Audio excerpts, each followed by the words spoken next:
الرحمن الرحيم من كتاب صفة الصفوة للإمام أبي الفرج عبد الرحمن بن علي بن الجوزي نفعنا الله به وبعلومه في الدارين آمين. الطبقة الأولى من الصحابة رضي الله عنهم سيدنا بلال بن رباح إلى قوله وعن جابر بن عبد الله قال عمر رضي الله عنه كان أبو بكر سيدنا وأعتق بلالا سيدنا. وعن أنس قال رسول الله صلى الله عليه وسلم بلال سابق الحبشة. عن القاسم بن عبد الرحمن قال أول من أذن بلال. عن أبي عبد الله الهوزني قال لقيت بلالا فقلت يا بلال حدثني كيف كانت نفقة رسول الله صلى الله عليه وسلم. فقال ما كان له شيء كنت أنا الذي ألي له ذلك منذ بعثه الله عز وجل حتى توفي. وكان إذا أتاه الرجل المسلم فرآه عاريا يأمرني فأنطلق فأستقرض فأشتري البردة فأكسوه وأدعمه. وعن عبد الله قال دخل النبي صلى الله عليه وسلم على بلال وعنده صبرة من تمر. قال ما هذا يا بلال؟ قال يا رسول الله ادخرته لك وللضيفانك. فقال أما تخشى أن يكون له بخار في النار؟ أنفق بلال ولا تخشى من ذي العرش إكلالا. وعن أنس قال رسول الله صلى الله عليه وسلم لقد أخفت في الله وما يخاف أحد ولقد أوذيت في الله وما يؤذى أحد ولقد أتت علي 30 ما بين ليلة ويوم ما لي ولبلال طعام يأكله ذو كبد إلا شيء يواريه إبت بلال. رواه الترمذي. وعن عبد الله بن بريدة قال سمعت أبي يقول أصبح النبي صلى الله عليه وسلم فدعا بلالا فقال يا بلال بما سبقتني إلى الجنة؟ ما دخلت الجنة قط إلا سمعت خشتك أمامي. إني دخلت البارحة فسمعت خشتك. قال ما أحدثت إلا توضعت وصليت ركعتين. فقال رسول الله صلى الله عليه وسلم بهذا.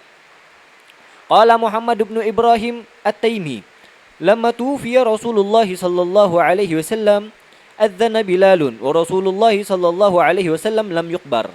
فكان إذا قال أشهد أن محمد رسول الله انتحب الناس في المسجد. فكان إذا قال أشهد أن محمد رسول الله انتحب الناس في المسجد. فلما دفن رسول الله صلى الله عليه وسلم قال له أبو بكر أذن يا بلال. فقال إن كنت إنما أعتقتني لأكون معك فسبيل ذلك. وإن كنت أعتقتني لله فخلني ومن أعتقتني له. فقال ما أعتقتك إلا لله. قال فإني لا أؤذن لأحد بعد رسول الله صلى الله عليه وسلم. قال فذاك إليك. قال فقام حتى خرجت بعوث السام فخرج معهم حتى انتهى إليها. وعن سعيد هكذا سيدنا بلال bin Rabah radhiyallahu taala anhu wa ardhah. Beliau dikatakan oleh Sayyidina Umar kan Bilalun Abu Bakrin sayyiduna wa a'taqa Bilalan sayyidana. Sayyidina Abu Bakar itu pemimpin kami, tuan kami, dan beliau telah memerdekakan seorang yang mulia, Bilal. Padahal Bilal itu kan kalau dari sisi rasnya kan dia orang budak sahaya, orang biasa, bukan Quraisy. Tapi Sayyidina Umar mengatakan sayyidana. Ya, bilang kepada Bilal sayyidana. Datang ada orang, jangan bilang Sayyiduna Muhammad. Lucu banget ente. Sayyidina Umar bilang Bilal aja sayyidana, apalagi Nabi Muhammad. Hah? Lucu itu, ada orang-orang yang nggak nyambung, nggak tahu ini ngajinya gimana gitu. Ngomong apa dia? Khayal apa dalam pemikiran? Nggak perlu, Nabi Muhammad itu udah mulia, nggak perlu bilang Sayyidun. Emang kenapa ya mulia? Gol Sayyidun Aisyah sebagai tanda penghormatan. Jadi mereka kayaknya risih kalau ada orang menunjukkan penghormatan lebih kepada Nabi SAW. Itu penyakit dalam hati kalau benar-benar ada seperti itu. Ya, tujuannya adalah risih. Kenapa ente hormati Nabi gitu? Gak usah, bilang aja Nabi Muhammad. Gak usah Sayyiduna Muhammad. Ente kenapa? Sensitif kenapa ente? Dengan kalimat, nah, Sayyidina Umar bilang, Abu Bakar Sayyidun, Abu Bakar Sayyidun, A'taqa Bilal Sayyidan. Dan dia Sayyid juga, pemimpin kita. Bagaimana dengan Nabi Muhammad SAW? Ya, ada lagi yang lucu.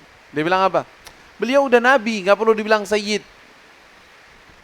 Memang kalau Nabi nggak boleh dibilang Sayyid, nggak perlu dari sisi engkau terserah. Bilangnya wa kana Nabi Muhammad sallallahu alaihi wasallam wa kana Sayyiduna Muhammad, ente nggak apa-apa boleh. Tapi dibilang itu nggak perlu, ente nggak baca Quran apa? Ketika Allah menggambarkan kepada salah satu nabi, bilangnya wa sayyidan wa hasuran wa nabiyyan minas salihin. Sayyid. Jadi ada sesuatu yang nggak jelas dari pemikiran kayak begitu tuh. Kemudian beliau juga mengatakan awal man adzan Bilal. Naam. Jadi di sini juga disebutkan ada orang bertanya kepada Sayyidina Bilal, "Wahai Bilal, kasih tahu kami bagaimana nafkahnya Nabi sallallahu alaihi wasallam?" Karena beliau kan megang keuangannya Nabi. Dia bilang, "Maka lahu syai'." Nabi itu kadang-kadang enggak punya apa-apa. Habis, tapi walaupun enggak punya apa-apa, kuntu ana alladzi ali lahu dzalika mundu ba'athahu Allah. Pokoknya saya yang ngurusin keuangannya Nabi dari semenjak beliau diutus oleh Allah. Ya, hatta tufi, sampai beliau meninggal. Bahkan idza atau rajul, ketika kalau seandainya ada orang datang kepada Nabi dalam keadaan apa? Bajunya compang-camping, rusak, perlu dibeliin baju baru. Rasulullah enggak punya duit. Bilang, "Wahai Bilal, beliin dia baju baru sana." Beliin baju. Pinjem dulu. Pinjem. Bahkan Rasulullah ngutang dulu untuk menutup kebutuhan orang yang sedang membutuhkan pakaian misalnya. Itu contoh aja artinya. Kadang beliau yang disuruh dari Sayyidina Bilal. Wa ashtaril burdah fa aksuhu wa at'imuhu, dan kasih makan juga dia. Beliin dia baju, kemudian saya kasih dia makan.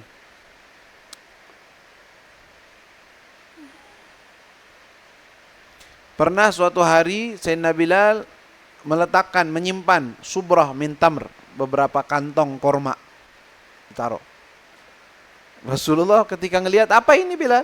Kok ada begini?" "Ya Rasulullah, ini saya taruh, saya simpen untuk tamu-tamumu Rasul. Kadang-kadang datang tamu nggak ada makanan." Kata Rasulullah, tamunya belum datang, ini ada, saya nggak mau. "Anfik ya Bilal, anfik." Infakkan Bilal, infakkan, kasih kepada orang. "Wala takhsha min dzil arsy iqlala." Jangan takut miskin di hadapan Allah Subhanahu wa taala. Dil arsh, yang memiliki arsh, jangan iqlal, artinya miskin, jangan takut miskin, ya. Dan bila Rasulullah SAW mengatakan, "Saya telah ditakut-takuti, tidak ada orang yang pernah ditakuti seperti saya. Saya telah diganggu, tidak ada yang pernah diganggu seperti saya. Walagat atat aliyat thalathun, saya pernah melewati 30 hari maksudnya, antara malam dengan siang. Mali wali Bilal ta'am, saya dan Bilal nggak ada makanan yang dibawa Bilal karena orang rumah. Saya dan Bilal nggak punya makanan kecuali sesuatu yang menutupi ketiaknya Bilal, maksudnya sesuatu sedikit makanan segitu doang." Ya, la ilaha illallah. Kemudian juga Rasul sallallahu alaihi wasallam pernah berkata kepada Sayyidina Bilal, "Wahai Bilal, kemarin saya melihat bahwa saya masuk surga." Fi riwayah di sini, ini riwayatnya Tabrani, bahwa "Ya Bilal, bima sabaqtani ilal jannah." Wahai Bilal, bagaimana caranya engkau bisa mendahului saya masuk surga? Maksudnya gimana ya Rasulullah? "Qala ma dakhaltul jannah qat illa sami'tu khashkhashatan 'alaik." Saya enggak pernah masuk ke dalam surga, maksudnya kalau mimpi, ngelihat kan mimpinya Nabi hak. Ngelihat masuk ke dalam surga, ngelihat surga, saya dengar langkah kakimu ente lagi jalan-jalan. Ente udah duluin ana masuk duluan. Ana masuk ke dalamnya, ente udah ada di situ. Kata, "Inni dakhaltul bariha fa sami'tu khasyatak." Saya dengar suara langkahmu. Kala ma ahdathtu. Jadi ditanya oleh Rasulullah, ma arja amil tahu. Apa kira-kira amal yang paling engkau lihat bahwa itu penyebabnya? Dia mikir. Nah, kalau mungkin ada, ini ya Rasulullah. Ma ahdathtu illa tawadda'tu. Tidaklah saya batal wudu kecuali saya langsung wudu. Jadi ada fadilah megang wudu. Setiap kali batal langsung punya wudu, langsung dia berwudu. Kemudian wasallaitu raka'atain. Fi riwayat sallaitu ma sya'allahu an usalli. Salat sebisa saya. Salat 2 rakaat. Makanya dari hadis ini ditetapkan salat sunnatul wudu. Kata Rasulullah bihadza, dengan ini. Tuh amalan yang membuatmu saya memimpikan engkau masuk surga. Berarti Bilal mubasysyar enggak bil jannah? Mubasysyar. Tapi kau enggak masuk dalam 10 orang yang mendapatkan kabar gembira surga, karena yang 10 itu memang satu hadis. Hadisnya itu satu kali bareng. Kalau ini sahabat-sahabat banyak yang mendapatkan bisyarah secara khusus untuk mereka satu persatu. Ya, selain daripada 10 orang tersebut. Kemudian diceritakan juga ketika Sayyidina Rasul SAW meninggal, ketika wafat Rasulullah belum dikubur. Sayyidina Bilal menjalankan tugasnya sebagai muadzin. Tapi semenjak itu seharian atau sehari setengah ketika mereka menunggu Rasulullah dikubur, Sayyidina Bilal kalau adzan sampai kepada ucapan asyhadu anna Muhammadan Rasulullah. Dianya nangis, orang-orang juga pada nangis. Intahaban nasu bil buka. Makanya orang-orang pada nangis semua. Kenapa? Karena ingat Rasulullah sallallahu alaihi wasallam. Setelah itu, setelah dikubur Rasul sallallahu alaihi wasallam, Sayyidina Bilal dah undur diri dari adzan, enggak mau adzan lagi. Sayyidina Abu Bakar bilang, "Bilal, adzan? Itu udah biasa. Ini amalanmu." Kata dia, enggak mau nolak, bilang ana enggak kuat adzan, enggak bisa. Bilangnya apa? Wahai Abu Bakar, saya ngakuin bahwa engkau yang memerdekakan saya. Tapi saya mau tanya, kalau engkau memerdekakan saya untuk saya selalu ikut kepadamu, artinya jasanya engkau memerdekakan saya harus ikut bersamamu terus, maka saya akan nurut. Tapi kalau engkau memerdekakan saya karena Allah, maka biarkan saya dengan urusan saya. Jangan paksakan saya maksudnya. Maksudnya bukanlah saya memerdekakanmu karena Allah, terserah ente. Anda enggak maksa. Ya. Hatta qama kharajtu, kemudian beliau enggak tahan, enggak bisa kuat untuk tinggal di kota Madinah semenjak wafat Nabi sallallahu alaihi wasallam. Karena setiap hari nangis doang kerjaan. Jalan ke sini ingat Nabi. Ke sana ingat Nabi. Pagi hari biasanya bangunin Nabi, ingat Nabi. Enggak kuat. Anak enggak bisa tinggal di sini, enggak bisa hidup normal lah. Enggak bisa menjalankan tugasnya sebagai dengan kebaikan. Akhirnya dia bilang apa? Dia cari kesempatan. Ternyata ada utusan ba'ath ila Syam. Ketika dikirim utusan-utusan ke negeri Syam, katanya saya mau ikut bersama kalian, ingat ke Syam aja. Negeri Syam, dia pergi ke sana. Tinggallah dia di sana. Ya.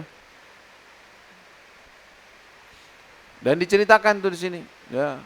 An Sa'id bin Musayyib qala lamma kanat khilafatu Abi Bakrin tajahhaza Bilal liyakhruja ila Syam. Sayyidina Bilal siap-siap mau pergi ke Syam. Ketika zamannya Sayyidina Abu Bakar. Faqala Abu Bakar, "Ma kuntu araka ya Bilal tada'ana fi ala hadzal hal." Saya enggak nyangka wahai Bilal engkau akan meninggalkan kami dalam keadaan seperti ini. Kata beliau, "Lau agamta ma'ana fa'antana." Kalau seandainya engkau mau siap untuk engkau tinggal bersama kami wahai Bilal, engkau bantu kami di sini. Lalu dijawab seperti jawaban yang tadi itu yang sebelumnya. Qal in kunta innama a'taqtani lillah fada'ni adhhab ilaih. Kalau engkau memerdekakan saya karena Allah, biarkan saya pergi kepada Allah. Biarin aja. Ana mau jihad, ana mau ini, udah. Ana enggak kuat kalau tinggal di sini, enggak bisa. Wa in kunta innama a'taqtani li nafsik fahbisni. Kalau engkau memerdekakan saya untuk dirimu, maka ya udah tahan saya di sini. Fa'adzina lahu fa kharaja ila Syam famata biha. Beliau keluar ke negeri Syam dan meninggal di sana. Diriwayatkan dari kitab Ibnu Asakir kalau tidak salah meriwayatkan tentang cerita Sayyidina Bilal bahwa setelah setahun Sayyidina Bilal di negeri Syam mimpi Nabi Muhammad SAW. Rasulullah bilang kepada beliau, "Ya Bilal, ma hadzal jafa ya Bilal? Ama tazurani?" Kata Rasulullah, "Kok ente tega banget?" Bahasanya itu, "Ma hadzal jafa? Kenapa engkau cuekin saya gitu? Kenapa engkau tidak mau menemui saya wahai Bilal?" Bangun tidur langsung nangis dia, siap-siap. Mau kemana? Kata istri, mau jalan. Mau ke Madinah. Berangkat. Datang ke sana, langsung pergi ke kuburannya Rasul sallallahu alaihi wasallam dan menangis di kuburannya Nabi sallallahu alaihi wasallam. Dan sahabat semuanya menyambut kedatangan Sayyidina Bilal, yaitu disuruh diminta untuk azan. Kata beliau, "Saya semenjak wafat Rasulullah nggak pernah azan. Maaf deh, nggak bisa saya. Sayyidina Abu Bakar minta, Sayyidina Umar minta. Maaf, saya nggak bisa azan, nggak kuat." Akhirnya Sayyidina Al-Hasan dan Al-Husain masih kecil, di bawah 10 tahun usianya, sekitaran segitu, datang kepada Sayyidina Bilal. "Wahai Bilal," orang rumah ma'ruf, tahu, kenal semua. "Bilal, adzan. Kami ingin mendengar suaramu seperti zamannya Nabi SAW ketika Rasul ada."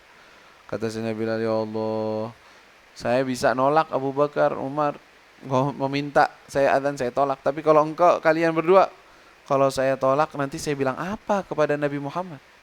Mau ngomong apa depan Nabi kalau sampai saya tolak permintaan kalian?" Marhaba, udah siap. Saya akan adzan. Datang waktu sholat, adzan dia. Allahu Akbar, Allahu. Orang Madinah semua kaget. Adzan ini nggak pernah didengar kecuali zamannya Nabi. Aslinya Bilal adzan, semua orang keluar dari rumah sambil nangis. Semua bilang, "Abu Isa Rasulullah." Apakah Rasulullah hidup lagi? Ini adzan di zamannya Nabi. Apakah Rasulullah hidup lagi? Keluar semuanya, nangis semuanya. Sudah Bilal terusin adzannya sampai beliau mengucapkan asyhadu an la ilaha illallah dan sampai kepada asyhadu anna Muhammadan Rasulullah. Nangis dia. Enggak bisa lanjut. Nangis sampai duduk, enggak bisa. Enggak bisa meneruskan adzannya. Saking rindunya kepada Sayyidina Muhammad sallallahu alaihi wasallam, cinta berat kepada Rasul sallallahu alaihi wasallam. Sampai dikatakan tentang beliau wafatnya di negeri Syam. Dan diceritakan juga menjelang wafatnya, beliau sakit, beliau lagi kayak gini, udah mau menjelang wafat. Kata istrinya, wa karba. Betapa sedihnya, betapa sedih. Ya Allah, Bilal mau mati, meninggal. Kata dia, jangan bilang wa karba. Enggak, salah ente. Balguli wa tarabah. Tarabah itu artinya, saya lagi sangat girang, sangat gembira. Saya betapa gembira nih, ana lagi seneng banget. Kenapa? Gadan alqal ahibbah Muhammadan wa hizbah. Besok saya bakal ketemu dengan para kekasih-kekasih saya, Nabi Muhammad dan teman-temannya. Mau kumpul sama mereka karena udah bosen di sini. Hidup udah gak enak udah. Pengen ketemu Nabi Muhammad, jangan bilang sedih, gak ada sedih. Saya mau senang ini sekarang. Mau ketemu dengan Nabi Muhammad SAW. Ya, wa tarabah. Saya lagi girang, lagi bahagia. Betapa bahagianya saya. Besok saya akan jumpa dengan Nabi Muhammad dan juga teman-temannya. Qala Syekh rahimahullah, wa qad ikhtalafa ahlus siyar aina mata. Jadi ada perbedaan pendapat antara orang-orang yang menulis tentang riwayat Sayyidina Bilal. Beliau ini meninggalnya di mana? Ya. Sebagian mereka mengatakan di Dimysk, Damaskus. Ya, dan juga ada yang mengatakan di tempat lain. Dan ada tahun beliau meninggal mata bi Halab. Ada yang mengatakan meninggalnya di kota Halab, di negeri Syam ada Halab namanya. Ada yang mengatakan begitu. Halab itu bahasa Indonesia apa ya? Ada gitu namanya, bukan Halab, ada.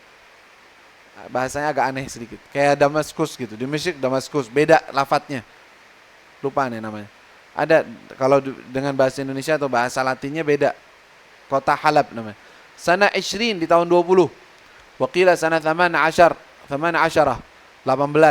wa huwa ibn bid'a wa sittin sanah, dan dia usia beliau ketika meninggal 60 tahun lebih.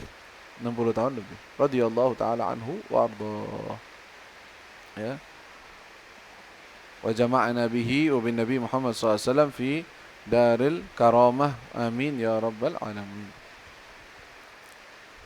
ربنا انفعنا بما علمتنا ربي علمنا الذي ينفعنا رب فقنا وفقها لنا وقرابة لنا في ديننا مع القطر أنثى وذكر رب وفقنا وفقهم لما ترتضي قولا وفعلا كرما وارزق الكل حلالا دائما وأخلا أتقياء علما نحظى بالخير ونكفى كل شر ربنا واصلح لنا كل شؤون وأقر برضا منك العيون واقض عنا ربنا كل الديون قبل أن تأتينا رسل المنون واغفر واستر أنت أكرم من ستر وصلاة الله تغشى المصطفى من إلى الحق دعانا والوفاء بكتاب فيه للناس شفاء وعلى الآل الكرام الشرفاء وعلى الصاب المصابيح الغرار اللهم اهدنا بهداك واجعلنا ممن يسارع في رضاك ولا تولنا وليا سواك ولا تجعلنا ممن خالف أمرك وعصاك